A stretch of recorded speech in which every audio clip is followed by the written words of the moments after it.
Hey, thank you so much for joining us today. Welcome to the Micro Review. As you already know, we focus in management, sales, and leadership skills. Today we are going to be interviewing Steven Abreu and his mother. Stay tuned. Welcome to the Micro Review, where you view the small details and we see the big pictures, catering to management, sales, and leadership. Here we go. Welcome, Delilah and Steven. How are you today? Good. Good. So, thank you so much for inviting me and allowing me to do this interview today. So today we'll be speaking about pretty much management and leadership. And now, Steven, I know you're a great competitor when it comes to jiu-jitsu, correct? Correct. Awesome. So, with that said, I remember seeing a couple of clips and videos of you guys going through the training, competing, and definitely bringing home the trophies. But with that said, I wanted to know a bit more about the management aspect. As parents, how many children do you have, Delilah? 3. 3 kids. Yes, Wonderful. I do. Can you share their ages? Yes, Celine is 1, Chase is 3, and Steven is 9. Wow, great. Well, I love your kids. Like they have great manners, very educated. Thank you. And I love to see that in children. All right. Now, Steven, tell me a little bit about you, please. So, I like doing jiu-jitsu. As you can see, it's kind of fun, like sparring and stuff. Another thing I like to do is study about stocks. Stocks? Yeah. So that's the reason why I saw the Yahoo financials when I came in and I was setting up. Yeah. I thought I was your dad. That is amazing. That's his new thing, his new venture. That's awesome. And I'm like saving up money for when I get to the level that I can make an account and do my stocks. I can put that money into stocks. Wow. Yeah. Wow. I'm speechless. I definitely came to interview the right person today, I have to say.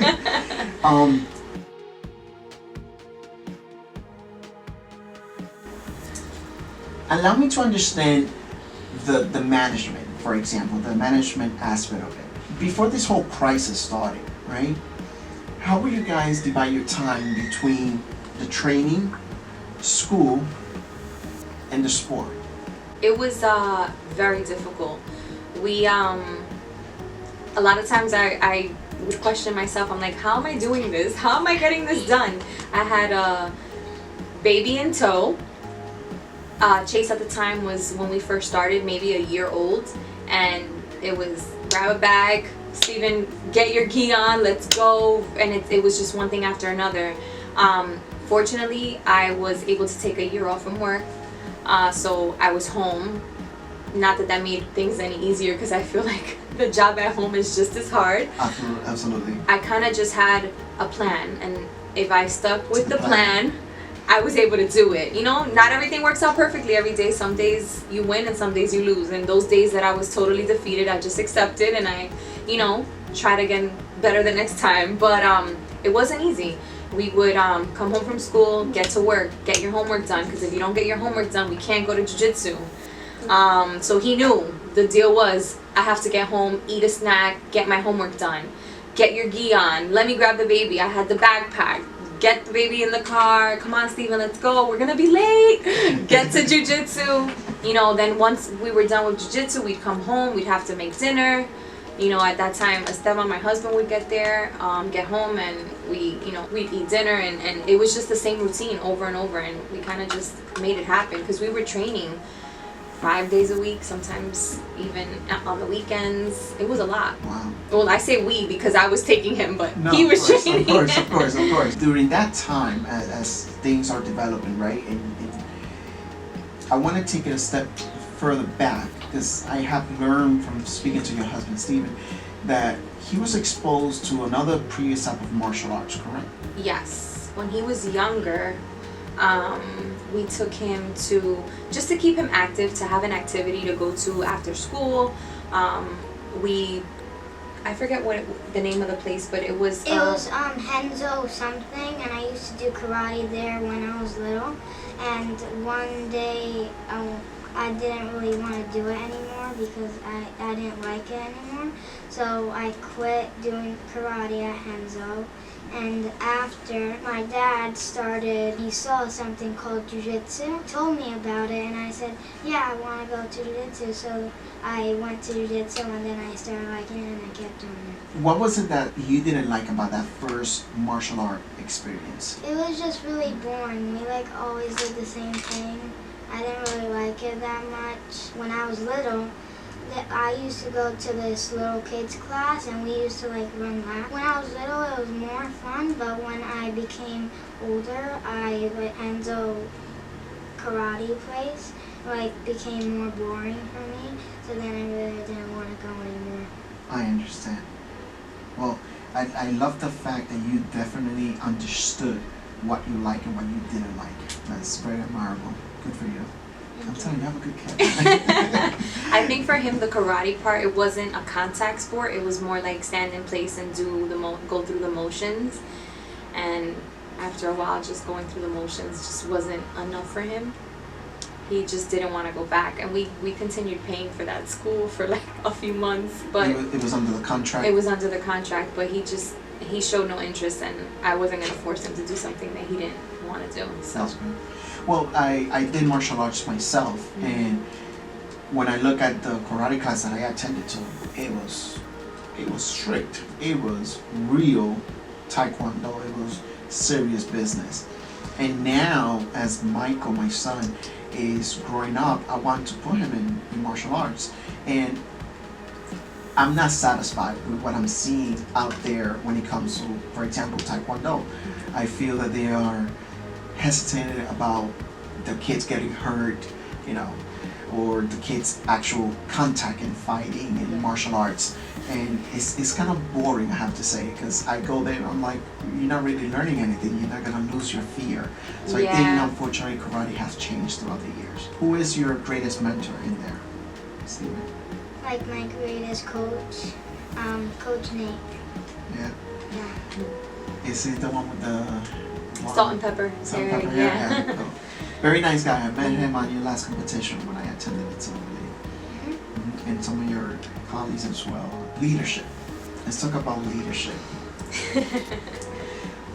Where's the leadership comes in? Who's guiding that leadership in your family, for example? In where that fire comes from? It's interesting because I'm more of the organizer, where I keep everything everything has a place, everything has a time. I'm that consistent organizer. I don't know what other word to call it. But sometimes I kind of lack the drive personally, whereas Esteban, my husband, he's the drive at 1,000, he goes 100. So it's a really good balance, because with me being as meticulous as I am, and him having that drive, he kind of puts the fire, he puts the gas in my car, okay. If that makes sense. He's your better half. Yeah. So we get there, we can get it done. That's awesome. Now, he being your fire, share with me a little bit about how you and Esteban met. Well, we met in the police academy in 2006, training to become officers. He sent his phone number with another recruit that was in our class, and I called him, and it snowballed from there. That's great. That's great. That's great. You and Esteban meet, years went by. Did Esteban have any experience in martial arts that kind of motivated Steven to pursue the same path? He always was interested in jiu-jitsu. What has been the most difficult fight that you have ever faced? The difficult one was in American National, the finals. I lost to him. Okay. Tell me a little bit about that. So I finished the 2 other fights. I was nervous and confident at the same time. And the other kid was really strong, and he had good technique. And I was nervous, so I lost from him. Okay. Was there, I'm sure you have repeated this inside your head many times, if you could go back to that moment, what would you do differently? Be very confident. Good answer. Good answer. It's the fear. 'Cause sometimes you defeat yourself. Sometimes I would even question, I'm like, should I let him do these competitions? Is this good for him? Is this not good for him? As a parent, he wants to do it, but then I see him so nervous. Not himself. And I'm like, are you okay? And he's like in a zone, and I'm like, am I traumatizing my child? Yeah. But then I realized, I'm like, this is a big lesson. This is a life lesson. Yeah. The whole experience is a life lesson. I'm like, you can do whatever you put your mind to.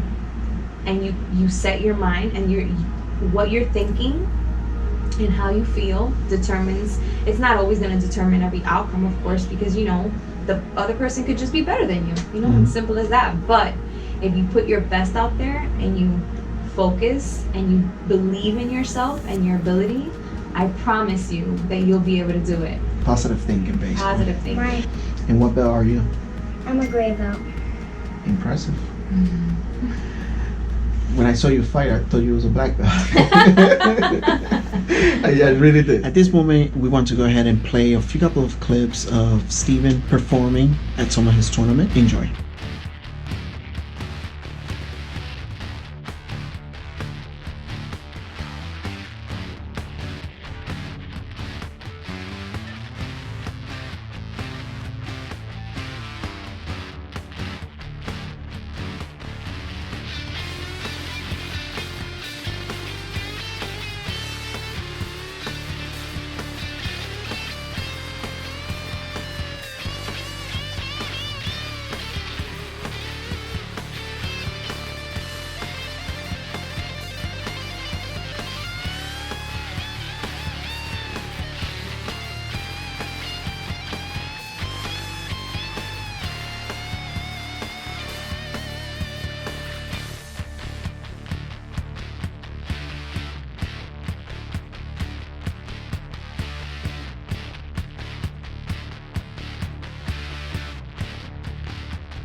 Pretty much the ending of the video, I like to always put a bonus.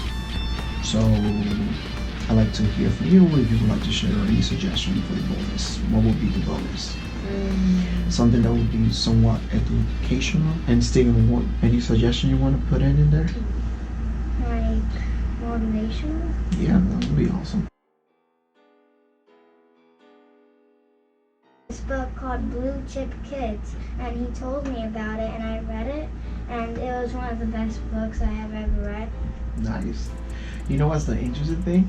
That same spirit of that kid that I met in that tournament just came out right now. That drive, like that drive. yeah. That drive. So he has that. He has his dad. So will you call this that this has been your new quarantine skills that you have learned? So actually, quarantine actually helped me on stuff. Wow. But motivational wise, if you want to add into the bonus, is that No, keep it going. Keep it going. So hold on one second. Name the books so far that have helped you understand everything so far. Let's start from the very beginning. Which book you read first? Blue Chip Kids is a really good book.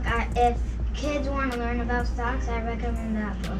Okay, then what book you did next? Right now, I'm reading about how to make money in stocks.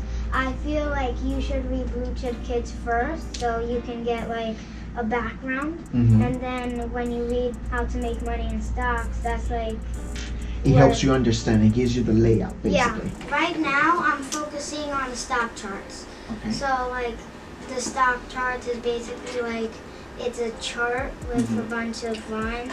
There's more than one like chart. There's candlesticks, there's lines, and there's bars. He's pretty much showing you the history of how much they're selling. Yeah, like how it's what going. the price is and what's going on, and there's news as well in some of those apps. So I'm focusing on that right now. After I'm done with that, I'm going to focus on options. Options are put and calls. A put, if the market goes high, you get money. If the market goes low, you lose money in puts. Calls are the opposite. If it goes up, you lose money, and if it goes down, you earn money. So, I think it was like a week ago that Bobby, he got a put, and he lost $75,000. Of fake money. Of fake We didn't lose $75,000. He lost $75,000, and then Monopoly money. Monopoly money. and then the next day, the put that he got, the market went up, and he got $55,000 back. Nice. So it's So to kind of teach you that you can lose a lot of money or you can win a lot of money, but the more you know, the better you're can able to earn money. make the instead of best losing money. decisions. So we haven't allowed him to start yet because he hasn't learned exactly, all the skill sets that he needs. But that just motivates him to learn more so that he could get to that point.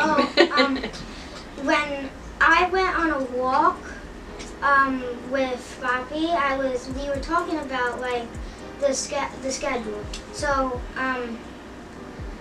in a few months from now, when I'm done learning about all the stuff I have to learn and I master it, in a few months from now, there are these tests, I think, for stocks. And after I do all the tests and I get good at high scores at the test, then since I'm going to have way more experience and way more knowledge of stocks, I'm going to start fake money. But you can only start fake money and real money when you're 13. So So tell me about E-Trade, okay. Robinhood, and Ameritrade. I don't even know what he's talking about. Robinhood is an app that you can do stocks on. So Robinhood is kind of dangerous at some points because Robinhood, the stocks, when you buy stocks, it doesn't go straight to Wall Street. It goes through a third party and then to Wall Street. So that's kind of dangerous for your. I'm sorry, but so far, I'm testing him, and so far everything that he's telling me is true. I have used all these things, and you are right on the money. I like Robinhood as a background one in case anything happens to the other accounts. Mm-hmm. So Thinkorswim is my favorite one out of all of them because I know way more about Thinkorswim. I really do like Thinkorswim. It's more easier and it's more like User friendly. yeah. I know a little bit about E-Trade. Okay. E-Trade, I feel it's more complicated. It is. It's way more complicated. Okay. Yeah, it's very confusing. It's not user friendly at It's all. not. Ameritrade is not user friendly either. So No. that's why I like Thinkorswim way more better. Well, Steven, I have to say, you have really, truly impressed me today. Thank you. I thought I knew, but you know more than I.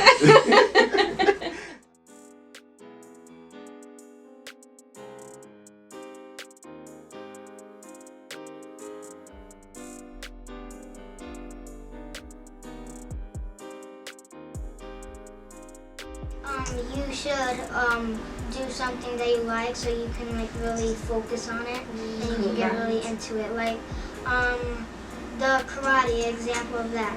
I was doing it but I didn't have fun in it. So you should do something you have fun and you like first so you can really pay attention more and get into it and do it more than you're supposed to. And that's when you pursue jiu-jitsu? Yeah, and stocks as well. And that as well, right? How So- about you? Having children is challenging. One child is challenging. When you start bringing in 2 and 3, it becomes even that much more difficult to manage your time, to stay afloat, I like to say, because sometimes it literally feels like you're in the ocean drowning and you're trying to fight to stay above water, trying to get everything done. But I would suggest I always kept Steven busy, and I always introduced him to activities because you never know what your child is going to excel in. We've done baseball, we've done soccer, we've done karate, we've done a ton of things that just allowing him to try it, to see if he likes it, to see. I mean, he could have grown a love for soccer, and that would have been great, and we would have supported him in that. But you never know what that thing that makes your kid tick is going to be until they try it. Exactly. And for Steven, at such a young age, he was 7 when he started jiu-jitsu, it happened. I didn't know. I thought it was just another activity that we were going to. And it turned out and it spiraled into something more.